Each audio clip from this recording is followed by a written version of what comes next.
நாளில் வந்து அடுத்ததாக அகில இந்திய தகவல் மற்றும் சட்ட முன்னணியினுடைய மாநில தலைவர் டாக்டர் வந்தே ஏ ரவி அவர்கள்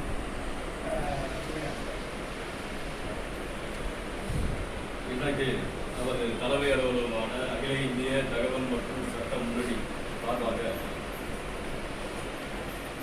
டாக்டர் அண்ணல் அம்பேத்கர் அவருடைய நினைவு தினத்தை இங்கே நாம் அவருக்காக அஞ்சலி செலுத்திக் கொண்டிருக்கிறோம்.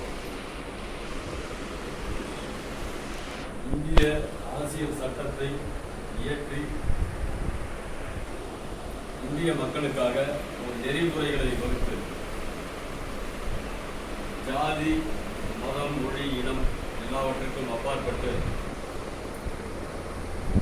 ஒரு சாதிய அற்ற ஒரு சமூகத்தை அமைக்க வேண்டும், தீண்டாமை என்ற ஒரு பேயை நம்முடைய பாரத தேசத்திலிருந்து ஒழிக்க வேண்டும் என்று அல்லும் பகலுமாக தன்னுடைய வாழ்நாளை அர்ப்பணித்த ஒரு மாபெரும் தியாகி நம்முடைய டாக்டர் அண்ணல் அம்பேத்கர் அவர் ஒரு ஜாதிய தலைவராக இங்கு கட்டமைக்கப்பட்டு நாம் அண்ணல் அம்பேத்கர் புகழை பற்றி பேசும்போது அதை பேசுபவர்கள் எல்லாம் ஒரு பட்டியலினத்தை சேர்ந்தவர்கள் தான் அவரை பேச வேண்டும் என்று சுயநல எண்ணத்தோடு ஒதுக்கப்பட்ட ஒரு தலைவர்கள் இருக்கின்றார்கள், கட்சிகளும் இருக்கின்றன. ஆனால் அப்படிப்பட்ட தலைவரா என்று நான் சொன்னால் கிடையவே கிடையாது. அவர் எல்லோருக்குமே தலைவர்.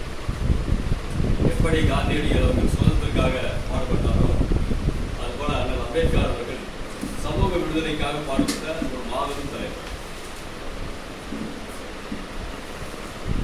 தலைவராக இருந்து அது பார்ப்பனராக இருந்தாலும் சரி அல்லது பிற்படுத்தப்பட்டவர்களாக இருந்தாலும் சரி, ஷெட்யூல்டு ட்ரைப் என்று சொல்லக்கூடியவர்களாக இருந்தாலும் சரி, ஷெட்யூல்டு கேஸ்ட் என்று சொல்லக்கூடியவர்களாக இருந்தாலும் சரி, அனைவருமே சமம் என்ற ஒரு அடிப்படையில் ஒரு புரிதலோடு இந்த மக்கள் வாழ வேண்டும் என்ற எண்ணத்திலே அல்லும் பகலுமாக பாடுபட்டார்.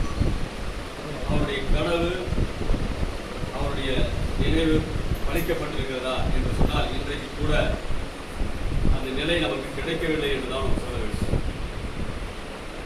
நாம் இங்கே எல்லோரும் கூடியிருக்கின்றோம். நம்முடைய அமைப்பினுடைய பெயரே அகில இந்திய தகவல் மற்றும் சட்ட முன்னணி என்று சொல்லுகிறோம். இது ஒரு சட்டத்தினுடைய ஆட்சி. சட்டத்தினுடைய கட்டுப்பாட்டில் தான் அனைத்து கட்சிகளுமே இயங்க வேண்டும், மக்கள் இயங்க வேண்டும்.